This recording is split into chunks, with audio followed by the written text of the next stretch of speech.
Welcome to our AATCC RISE interest group meeting. I'm your host, Jessica Brooks. I'm the RISE chair. Today's topic is going to be why we test case studies in textile testing with John Crocker, our AATCC president. Maria, if you could go to the next slide. This is your session.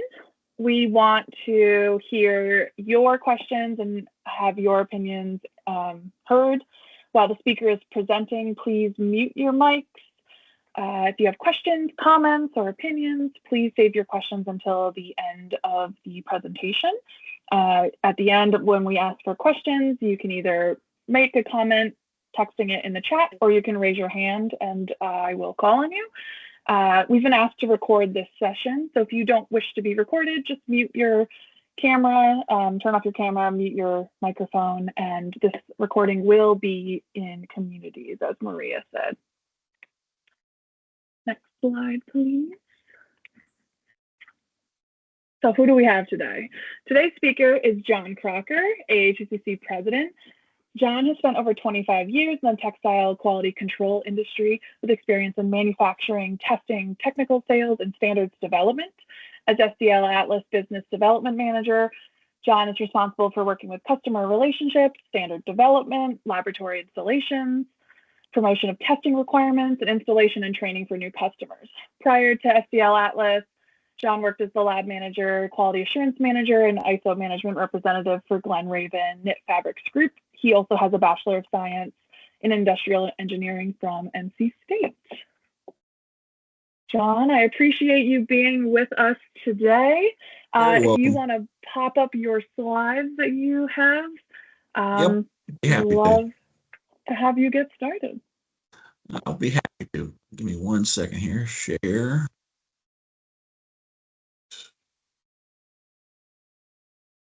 And you should be seeing. You have a crazy desktop. Well, yeah. I've always got multiple projects going on. So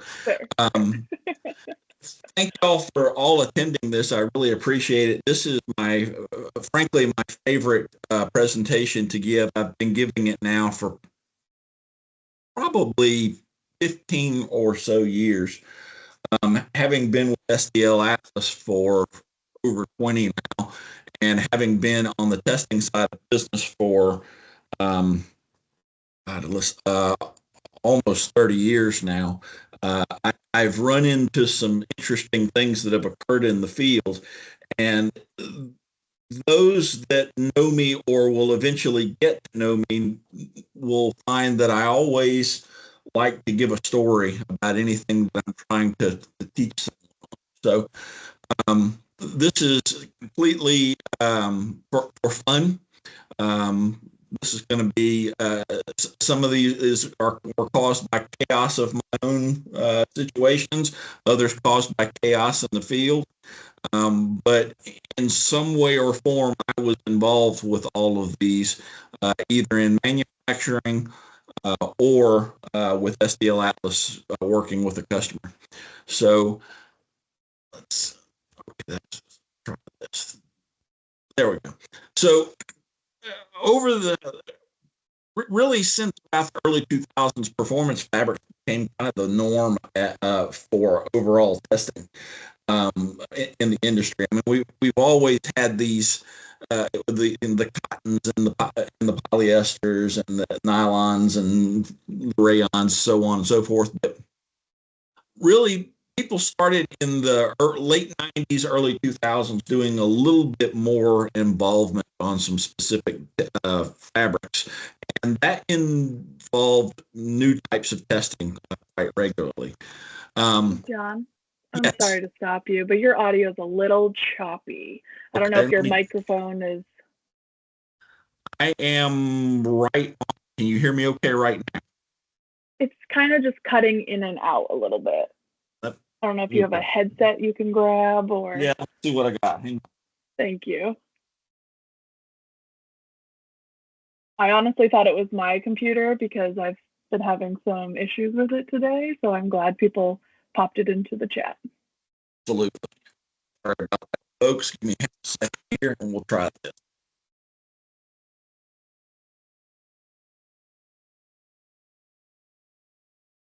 Can you hear me now? Yes, much better. Thank you so much. Okay, I look ridiculous currently, but that's okay. It'll work. So let's talk about some of these crazy things that started occurring. This particular one was a case for Dick's Sporting Goods. Dick's Sporting Goods contacted a bunch of suppliers, and actually in this case it was Glen Raven, the company I used to work for, and they said, we want to manufacture materials, or we want to manufacture some shirts where these are color blocked. We want red shirts with white sleeves and green shirts with white sleeves and blue shirts with white sleeves, and it will be for Dick's Sporting Goods only, and nobody will be able to get it anywhere else. The materials were actually going through another large specifier. And what ended up happening in this case was pretty simple. No one bothered to check to see whether or not the red and the blue, or excuse me, the red and the white were going to have problems when they were color blocked. And what ended up happening was a $300,000 return ensued because all of the materials ended up being returned, regardless of the color, because of the problems that they ended up having with this specific case. One that was more near and dear to my heart was one that was in regards to North Carolina State University. I'm sure we have some graduates from there online. I was working at Glen Raven as the quality assurance manager, and this was probably 2001. And NC State approached Glen Raven and said, we want to have a new set of jerseys done for the school. And they were asking for this absolutely brilliant red, which of course is our color. Well, fabric processed through dyeing, fabric processed through finishing, fabric came into the laboratory. We did the testing on that fabric. Fabric had a major problem with a cold water bleed, which was one of the tests that you had to do on this, because of course the red jersey is going to have white letters on it, and they also at that time regularly wore white pants. So as the quality manager, I made the call and said, hey guys, this can't go. It's not going to work. Well, the salesperson involved with it, never trust a salesman, by the way, folks. The salesperson involved with it said, well, this is an interesting deal. They're not going to be wearing white pants with it this year. They're going to be wearing black pants.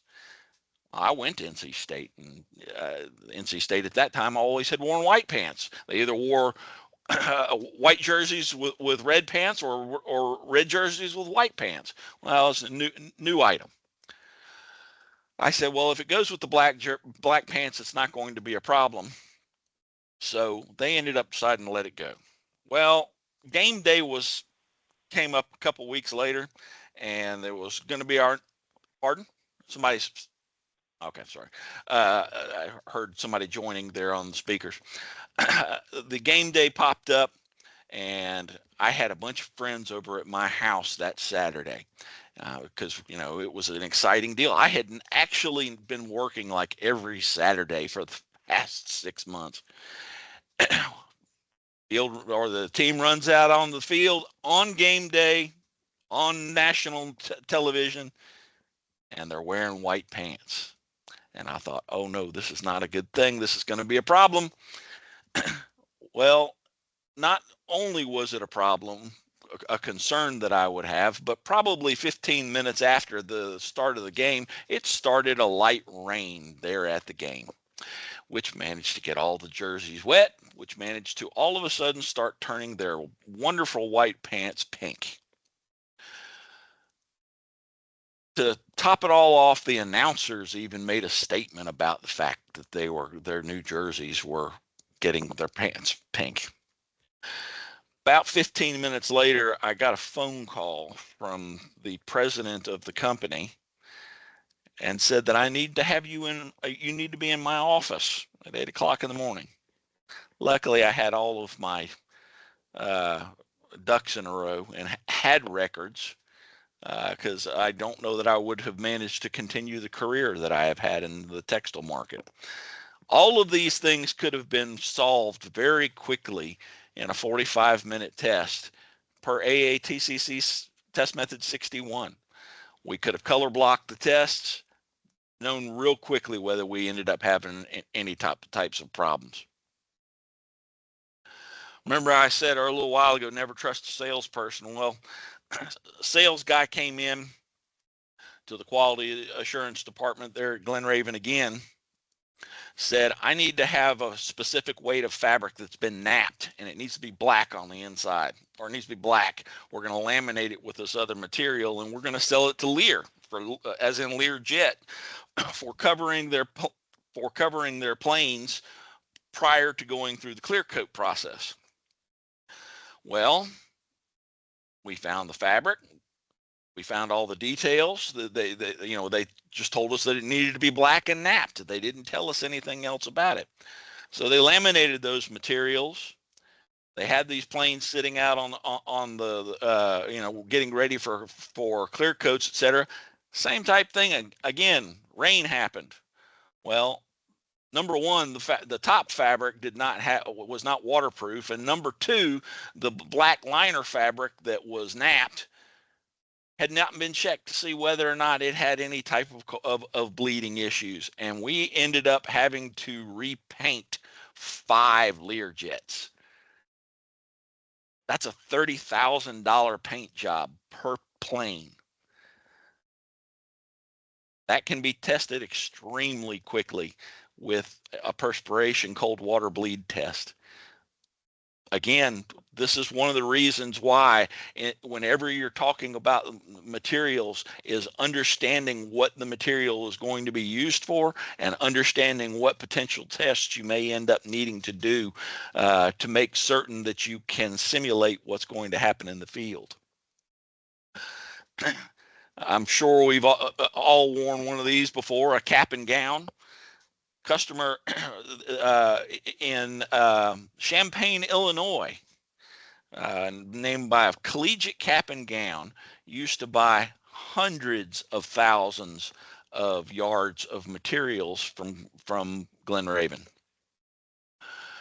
And every once in a while, they would call us up in the quality assurance department and say, we can't sew this batch of material that you sent to us. It is too stretchy. That was the exact words that they always gave us. It's too stretchy. And we said, well, what do you mean it's too stretchy? The weight's right, the width's right, everything's right on this process. I can't tell you what the problem is. I don't know. It's too stretchy. So we ended up doing a focused improvement project on this, and the people at the customer gave us 3 orders that they said were too stretchy, and they gave us 3 orders that were not too stretchy. And we ended up just taking those materials and pulling them on a tensile tester until break. And what did we find out? Well, the materials that were too stretchy had over a 17% maximum elongation, and the fabrics that were not too stretchy were under that type of elongation. We used to get $20,000 in returns on this a year, and ultimately all we found out was, hey, we just needed to add another test to this and pull a grand total of 5 minutes worth of work to pull these to an elongation point. And we found out immediately, as long as we ended up sending that report, we would never have another return on that product. To this day, they're still making these products, and they're doing a tensile test on them because they just need to know how much the fabric elongates. This one is one of my favorite occurrences that ever happened. As I mentioned, never trust a salesman. Of course, I am one. I was working with making a visit to Tempur-Pedic. They make mattresses, and I was meeting with the quality assurance manager there, to discuss an entirely different situation. And a guy from the floor comes in and says, "Oh my God, we got another set of problems where people are complaining about these mattresses, where we know that we've had the material reversed. It has not been put on there correctly." What this material was designed to do was to transfer sweat across the material, and what it was doing, or excuse me, transfer across and through the material. The problem that ended up occurring was there was no way that they could identify which way the roll was, which way the fabric was supposed to be used. Apparently, whoever manufactured the top material for Tempur-Pedic on this, their finishing frame, some rolls would take up winding clockwise and some rolls would take up counterclockwise. I guess it was based on how the roll was wrapped. But ultimately, it was a major problem for them, and it became a problem for how the material was being used. Well, as it turned out, I had a SDL Atlas moisture management tester in my car I was demoing it for another customer that I had visited with. And I mentioned to the guy that I was dealing with there at Tempur-Pedic and said, "Hey, I think I have something that might be able to do this type of work for you." So we went out to the car, got the MMT and brought it in, cut a few samples from materials and flipped them over and tested them both ways. Lo and behold, the MMT completely told them exactly how they needed to do the test. And the guy, it's the only time, or it's one of two times in my career where I actually sold an instrument and walked away from the meeting with a check in my pocket. So they bought it there on site, and then the next demonstration that I was going to give, I didn't have an instrument. But that was a good day.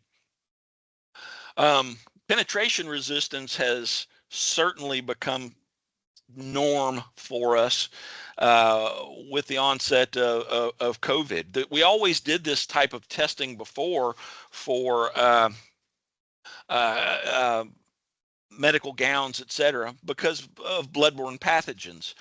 Saliva, blood, other bodily fluids can transport a number of illnesses, and testing to make certain that those materials that are being worn is important to make sure that the people that are working on us when we are ill do not get sick themselves. So how do we make sure that these fluids cannot transfer through? It's a hydrostatic head tester, AATCC test method. Some people call it a Suter test. You're going to go through and you're going to measure water penetration in a number of millimeters. And if we don't test those types of materials correctly, it certainly could be detrimental to our healthcare. This was probably the most painful thing that I've ever been involved with in textile as an adult, frankly. Children's sleepwear, for those that do not know, has a very specific series of tests that have to be performed on them. And they're outlined by the Code of Federal Regulations, specifically in Section 16.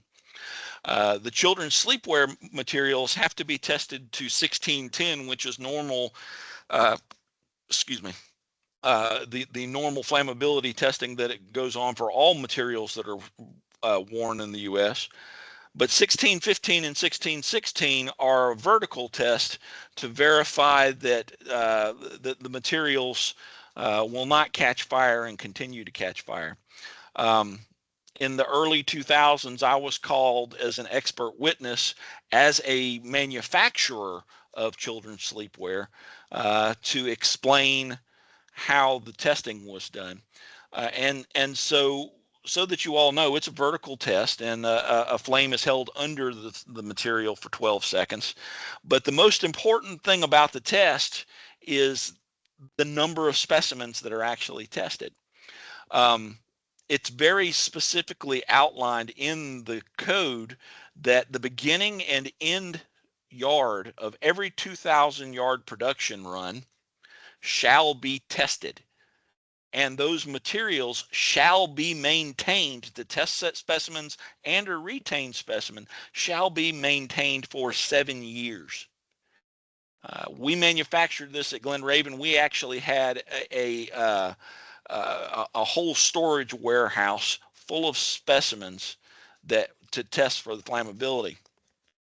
And I tell you all this to tell you that there is required testing that is imperative to making certain that materials are safe for people to wear. And it's really easy to tell you all this when I'm talking to you this way, but it's much more difficult to do when you're sitting in a courtroom looking at children that were accidentally burned by a supplier that did not focus the material or focus the testing correctly. So always know what the end use of the materials is, and always look into finding out, are there federal or other international regulations that are required to make sure that these garments are safe. This is one of my favorite things that I have ever been involved with. I am a kid at heart. I have horrible squirrels. Those that know me already know that. Those of you that don't know me, I have wonderful squirrels that run through my head, and they're all about destruction.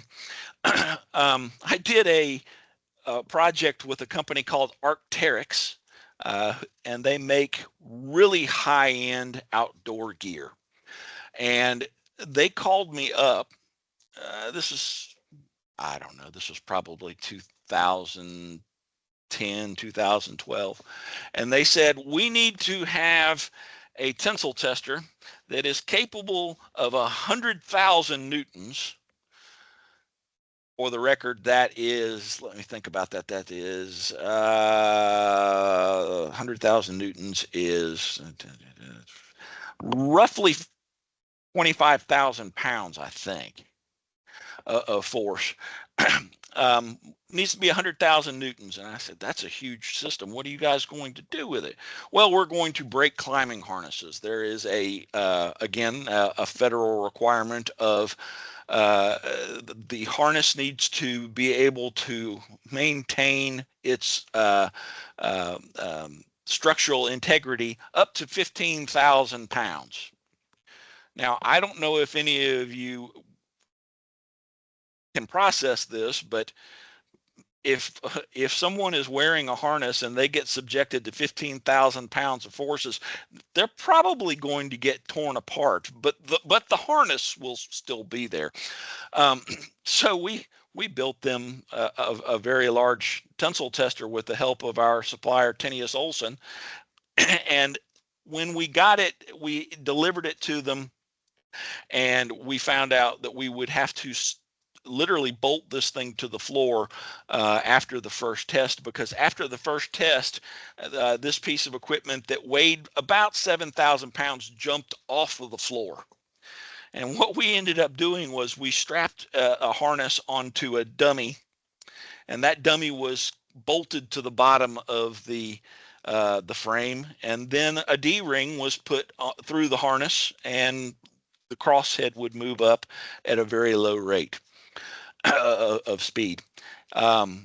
It started creaking, it started groaning, it started, frankly, we all kind of stepped out of the way of it. And when the breaking point happened, the D-ring actually broke. So the steel ring that the rope would have been attached to, it broke and shot across the room and stuck in the drywall.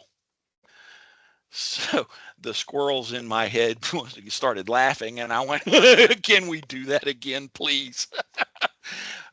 They are still using this instrument, except for now it is surrounded by bulletproof glass, and there are spots in that glass where D-rings are stuck in it.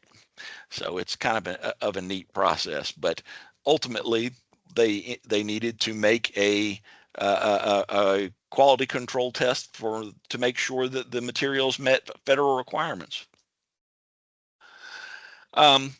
Another case of somebody not thinking outside the box. I'm sure everybody is aware of the company Abercrombie and Fitch.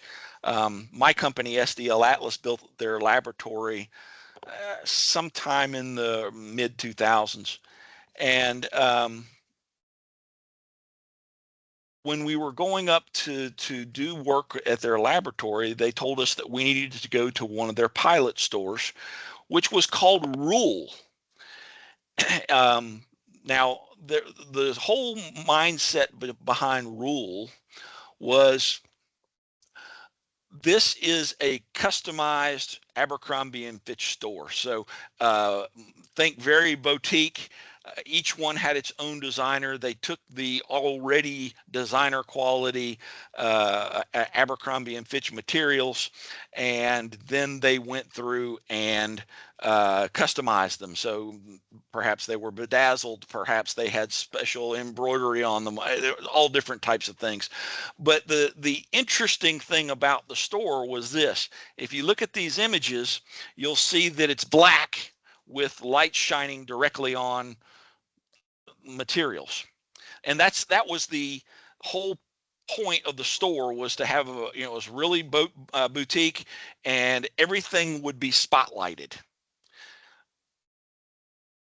FYI, first of all, the cost of the materials were crazy. A pair of jeans, I think that they were about $600 back in the mid 2000s, which I thought was absolutely insane. That was the only thing that I actually picked up to take a look at a tag on. But the problem that ended up occurring on this is none of the materials that they were specifying for these stores had any light fastness focus on them. And what were they doing in all this? Well, they were putting high-powered spotlights on all these materials. So every time that you ended up unfolding the materials, you would end up seeing that they faded. So the long story short behind all of this is the whole project ended up failing.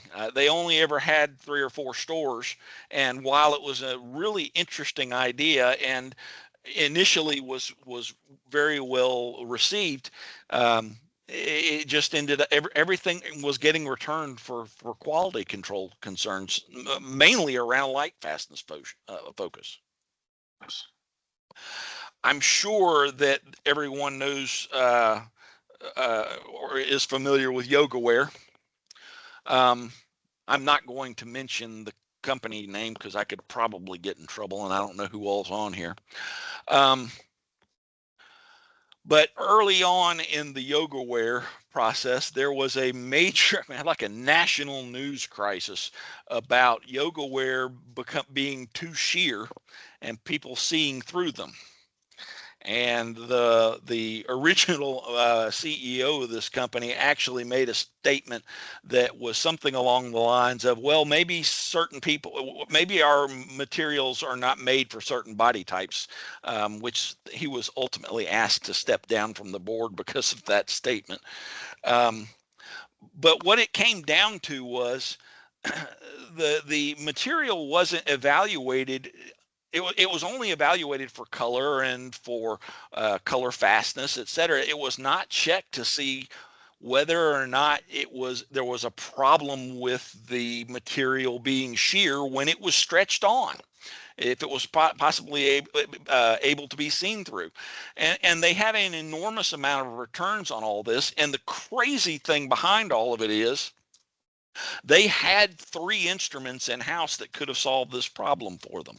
They had 3 colorized there at their original corporate headquarters, and all they had to do in order to see what type of shear problems they might end up having would be, is to test the material, test it with a white card behind it, and test it with and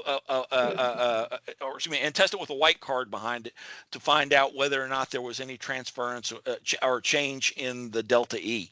Just doing that can give you what you need to know whether that you end up having problems with shearness.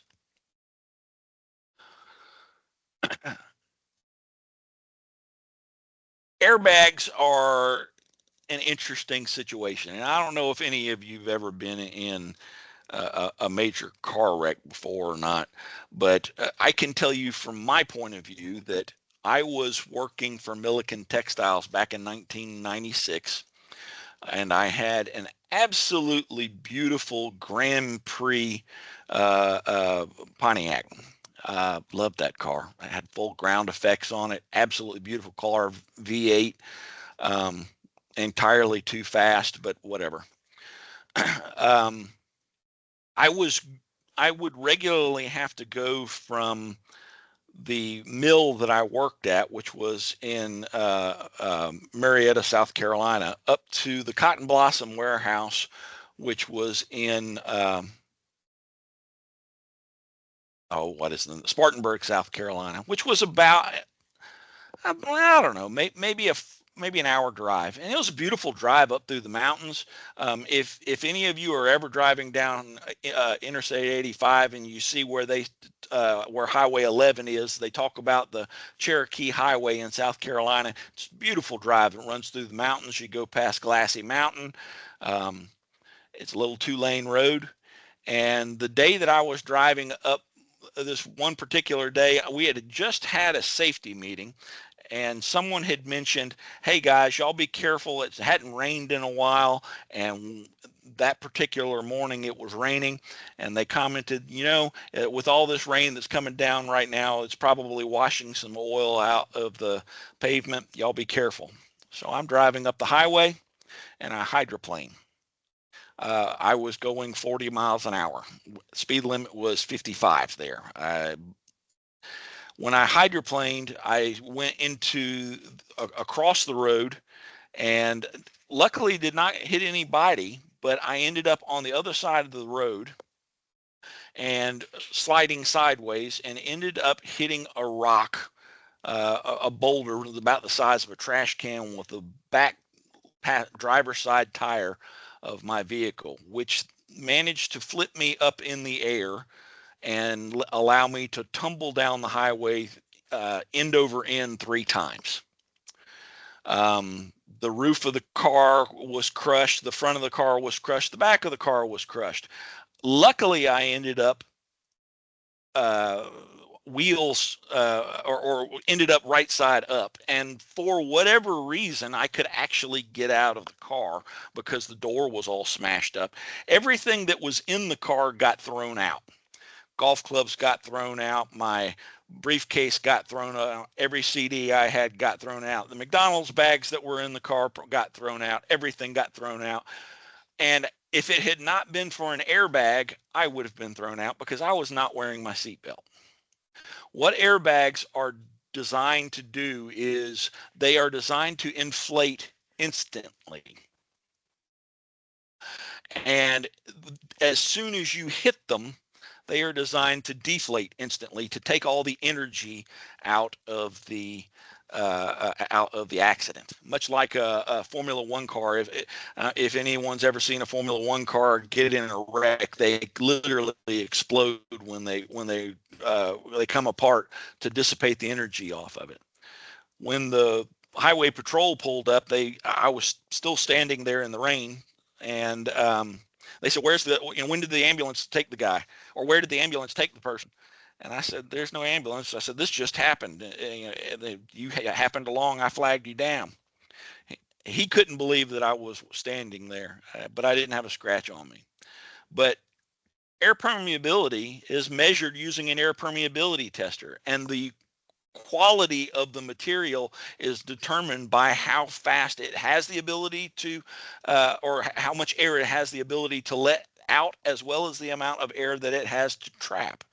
And all of these tests are imperative to the operations of the material. So that being said, I will stop sharing my screen, and I'd love to hear any questions that you may end up having. Well, first of all, very happy that you survived the car accident, because that sounds crazy. I got a dent in my head still. Oh, all right. Well, well, thank you, John. All of these test methods that you highlighted on and the stories behind them were really interesting, and I think probably really relatable to a few of us that have been in industry before and have dealt with some of these issues. But I definitely appreciate that. Let's see, we have a question in the chat from Michelle. What is the test method to test for fabric sheerness? It's not a specific test method. I know that they were, or let me change that. At the time, it was not a specific test method. I believe there is some work that has been done on that, but essentially it has to do with how much light penetrates through the material.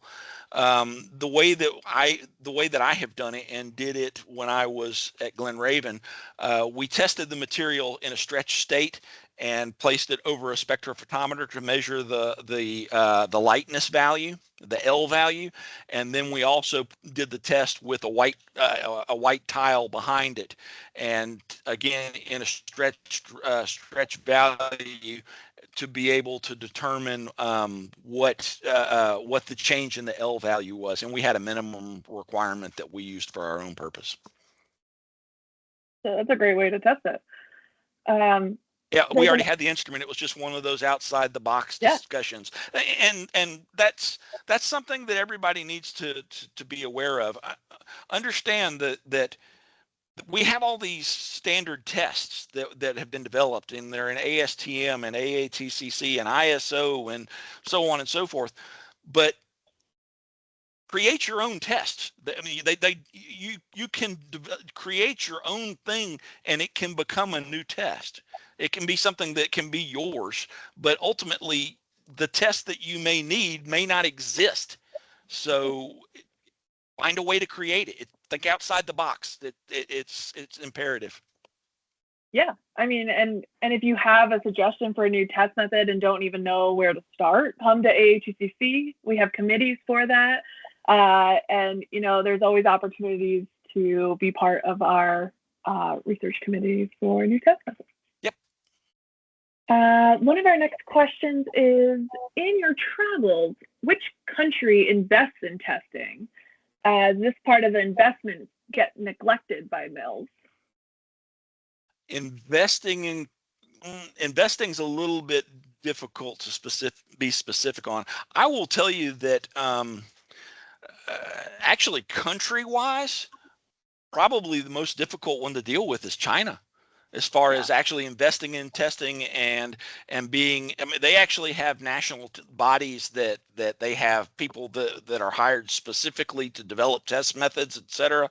So honestly, China is for the importing of their material or importing into their country. They are some of the most invested in it, in my opinion. Yeah, I would agree. We have another question from Michelle. Why do bright colors bleed, and what is the best way to prevent it? Thank you for asking that, Michelle, because I forgot to give this blanket statement early because I don't see you all. And I will get to your answer, but I have to throw this out first. So I've been going around the world and talking to people about testing now for, well, it's 20 years. And within the first 4 or 5 presentations, somebody would always ask me a question kind of like this, how do I make my fabric better here? Or why does this specifically happen? And et cetera. The bottom line to this is my focus has always been in the physical testing side of testing. I can tell you how to tear it. anything up, but I don't necessarily know how to tell you how to make it better. What I can tell you is that because and this is the sales pitch for AATCC and ASTM, et cetera, because I am a part of all of these organizations, I have an access to probably thousands of individuals that are much smarter than I am about those specific areas. And so what I would say is that the person that you need to talk to is a dyer, but the limited amount of knowledge that I have on that type of thing is it all has to do with the energies of the dyes and how much heat and pressure is involved with the application of them. That pretty much exhausts my ability as a chemist. I am an industrial engineer, which for those that never heard it, that sometimes that's an IE, and that regularly gets called an imaginary engineer. So, but we're also really good quality control people, so that's why I do what I do. Yeah, and to add to that a little bit, Michelle, it really depends on the fiber that you're speaking about, the specific dye classes. Some fibers are going to be able to be brighter with better color fastness than others. So it's kind of a case-by-case basis depending on your application. Exactly. Christina has a question. Let's say we want to create a new test method for drape validation that can mimic how 3D material physics appear in design software. Okay. How would someone create this test method with AATCC? Either the cantilever and QSIC are not quite right. Is it easier to create a test method with AATCC versus ISO or ASTM? So the first thing that I would end up doing is I would say whoever is doing that type of work needs to talk to Cotton Incorporated, because they've done a lot of that kind of work, first of all. And I only know that because I was in there one day, and I'm always morbidly interested. I'm like, what's going on over there? So they were doing that kind of thing. So ASTM, ISO, AATCC, and then there's all the other entities that are out there. There are benefits. The major benefit that you end up having within ASTM and AATCC over ISO is you get a vote. Okay? Every member gets a vote within AATCC. ISO only has the case of you can vote within your specific tag, your technical advisory group, but if the tag cannot come to an agreement, which this does happen from time to time when you have competing technologies, the country that is involved with that tag does not get to vote. They have to abstain from all votes. So the very first thing that would come into play is that you would want to go to either AATCC or ASTM, because it's going to be a more capable method. They're also the only groups that are doing precision and bias testing to show capability and repeatability. Whether it would reside within AATCC or ASTM, I would say that it really should reside within AATCC, because they already have a committee that is specifically focused on hand, RA 89. And frankly, ASTM would probably push them that way, because we do have a memorandum of understanding with them regarding already established methods.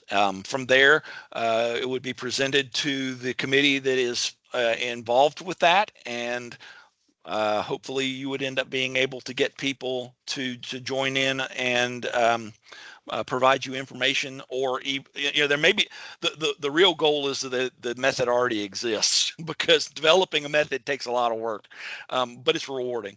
But at the same point in time, if it doesn't exist, perhaps you could actually get a subcommittee together to develop it. Yeah, absolutely. And maybe that would be a good subcommittee off of RA 89, just to talk about 3D materials in general.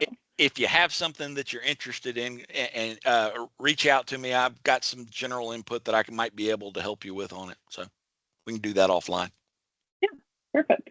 Abigail made a note that regarding heavy-duty tensile testing that you discussed earlier, you can always call NATIC, the Natick Soldier Center up in Natick, Mass, because they do some serious testing for cargo straps, parachute straps, etc. Yeah, they break stuff that sounds like a gun going off. It's awesome. I've been in that place a bunch. Perfect. Let's talk about future needs. What future test methods do you see our industry needing, or do you think there's any current test methods that should be expanded? Well, the main thing that the world is going to sustainability, right? I mean, earlier I talked about performance materials, and that was kind of the buzz discussion that was always happening in the early 2000s. Sustainability seems to be the hot thing today, and the environment. There's already some test methods that are out there in regards to microfiber release, and they're good, but that's only capturing part of the problem. So I think that measurement of effluent, measuring of contaminations that are occurring in various processes are going to get more and more developed as we continue forward, because I think the governments are going to start pushing people to provide that information. It's already happening in California. There's some development already towards new lighting standards. California has already started pushing towards LEDs. I think in a lot of cases it's going to be updates to existing methods.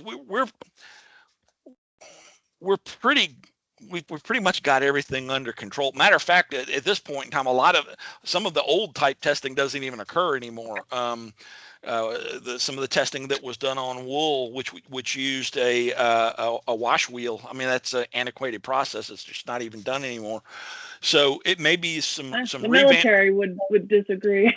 Yeah, they love a good industrial wash. They like that industrial wash with the injection of steam. I know, but it very well may be that in the coming years that we may need to revamp old methods that have been retired. It's kind of interesting to look through an AATCC manual and realize that, okay, there's like 215 test methods that are listed in there, but there's probably 65 of them that have been retired. They're just not even used anymore. So a little bit of that, it's another. I'll tell you one that comes to mind that I know that the guys from I think I saw Sean Meeks was on here. I know Robin's on here, and I know that they've been involved with it with an ASTM. Spun polyester was used for years and years and years and years and years, and then everybody kind of got away from it. Well, it got this resurgence, and all of a sudden people started having all these picking problems because spun polyester is notorious for picking. And what we found out is that the mace snag test method that's out there, which is I think it's an ISO or it's an ASTM method, the mace snag method and the tumble box method from ISO, and they didn't predict it very well. But lo and behold, that old beanbag method that had been around since like the 70s or before, it does it perfectly. So all of a sudden, we're having to go back and look at old methods that were there before and pick the brains of individuals that did it back then. Everything, everything is circular. It'll eventually come back to us. But frankly, the things that I do think that will need new development is likely in the sustainability side of things. Fair. That's a great answer. Fernando asks, the AATCC test method 61 has 5 different washing conditions. Yep. How can we select the most suitable one for the material being tested? It's going to totally depend upon what the hang tag or what the material tag says on the inside of the shirt on how they should end up processing it.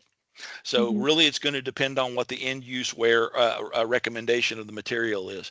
I will tell you that the kind of the universal, let's just try this out and make sure that everything's okay is a oh Lord have mercy, 2A is kind of the standard, but you may end up needing to get into the use of Cloroxes, et cetera, and they're going to get into the other test methods. But 2A is a good starting point. But ultimately, what you can do is reach out to your end use customer and see what their care tag is going to say on how they should wash it. Yeah, perfect. Stephanie asks, is there a test method for measuring drying time for an outdoor product?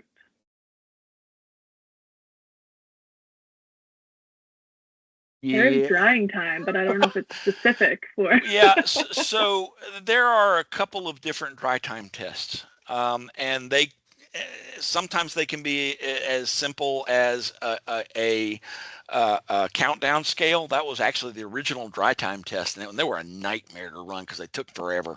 The problem that you end up having with dry time tests regularly is that some materials absorb different amounts of water based on their capability. So the one that is closest to what you're talking about, I think, is test method 199. It was developed by Greg Hayquist. I was looking for my manual. I don't have it sitting here right with me. Mine's in the bookshelf behind me. Yeah. I was gonna grab it, but I could pop. I tell you what, Stephanie, send me an email to I'll put it in the chat to jcrocker@sdlatlas.com, and I will confirm that for you. I think it's 199, but don't quote me on that. Perfect. Let's talk about new people to industry and students. How can they become better acquainted or better understand various test methods? What would be your recommendation? Where to start? Are we talking about they haven't ever done any of them at all? You define it how you do. Okay. So when I started working a million years ago, I worked for Milliken Textiles. There was an automotive plant down in, again, in Marietta, South Carolina. And I was the cloth room manager. So we were in inspection, industrial engineering degree, quality control. That's where they put me. And as a supervisor, you do a whole lot of straightening up for your shift and making certain that everything is clean, and you pretty much run samples back and forth to the laboratory. And that was my involvement. I mean, I had seen test methods, et cetera, when I got to work for Glen Raven. Well, when I get to work for Glen Raven, they want me to start working in the laboratory. I had minor lab experience, but none, I'd never run a 2A test. I'd run a Croc meter before. No relation, by the way. John Crocker, John Croc meter, no relation. Put that together before. Yeah. I do have an antique one here at the house that Diana gave me because I just think it's cool. But I love it. So, somebody said, "Did your family develop it?" No, my family did not develop it. But I found out that AATCC has an introduction to textile testing class, and they usually put it on 2 times a year. So I attended it, and lo and behold, here I am, 25 years later, I'm still involved. Well, I'm the president of the association. So that would be the number one thing that I would want to do if I had no experience at all in testing. And frankly, even if you have a little experience in testing, if you've been trained by someone who trained someone who trained someone who trained someone, it never hurts to go to the source and get the right get the straightforward. Outside of that, believe it or not, manufacturers of the equipment are real important. There are there are a couple of really involved organizations that are involved with AATCC and ASTM and ISO, et cetera. And there's also some fly-by-night ones. I will not call any names out on this, I promise. But the ones that are involved, you'll see those people at meetings, and they will be, they are always willing to educate. Okay, great. That's good to know. John, this is from Mark. What's your suggestion when an AATCC test doesn't meet the demand of the user experience? Okay, that's interesting. Yeah. I would say adapt the test. Find out what the user's experience is and adapt the test to I'm making an assumption on this. I'm guessing that some material was tested in a laboratory and it passed in the laboratory, but then out in the field it actually failed. I would find out the reasons that it failed in the field. I would want to know as much as I could get about that, and then I would try and recreate it in the laboratory. Interestingly enough, Rob Smith, who used to work for Victoria's Secret, that was his whole job, was just verifying he was always trying to recreate the failure that ended up occurring in the field. So kind of a reverse engineering process. I will tell you that much like I said earlier, never trust a salesman, never trust a customer either, because they're going to lie to you. Yeah, fair. Kate asked, is the Introduction to Textile Testing course at AATCC still available? And Maria just answered that we did just have one this past summer. So be on the lookout, Kate, for future events that will be scheduled. they'll have they have it. It's unusual if they don't have at least one a year, and there's usually 25 to 30 people in it.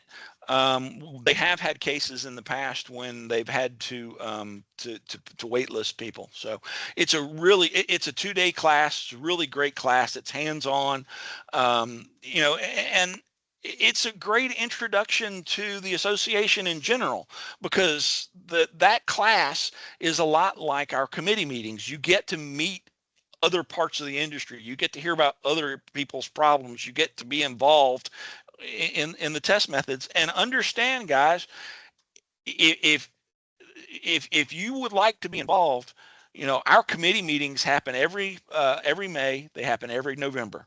They're going to go on for 2 days. There's a social that's involved with this.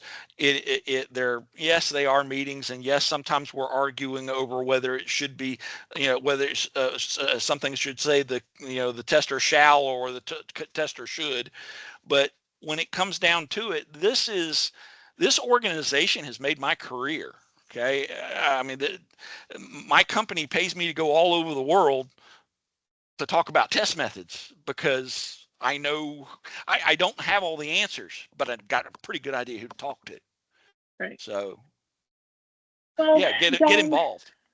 I just want to say thank you so much for being part of this event and really giving us your presentation. I think it was excellent. It gave definitely, if you doubted needing testing, I hope that you don't doubt that anymore, because it's apparent that testing is needed. Maria, if you could pop up the slides one more time. I just want to highlight that our next big event, besides our committee meetings next week, are we have an antimicrobial or an odor and microbial management conference, December 3rd to the 4th in Grand Rapids.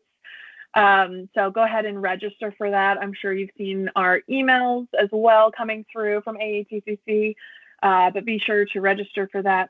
And then if you can go to our next, if you have any questions at all, AATCC staff is here to help. Maria, Shania, and Josie, each of their emails, addresses, and phone numbers are below. Please feel free to reach out. Feel also free to reach out to John, myself, Thank you all for attending, and I hope that you have a great evening, afternoon, or whatever time of day it is for you. Thank you all for letting me talk to you. I know, and please, if you're, come to the meetings, or if you ever see me around, come up and say hi. I always love to hear about different things that are going on in the market. Perfect. Thank you so much, John. Y'all take care. Bye all. Bye.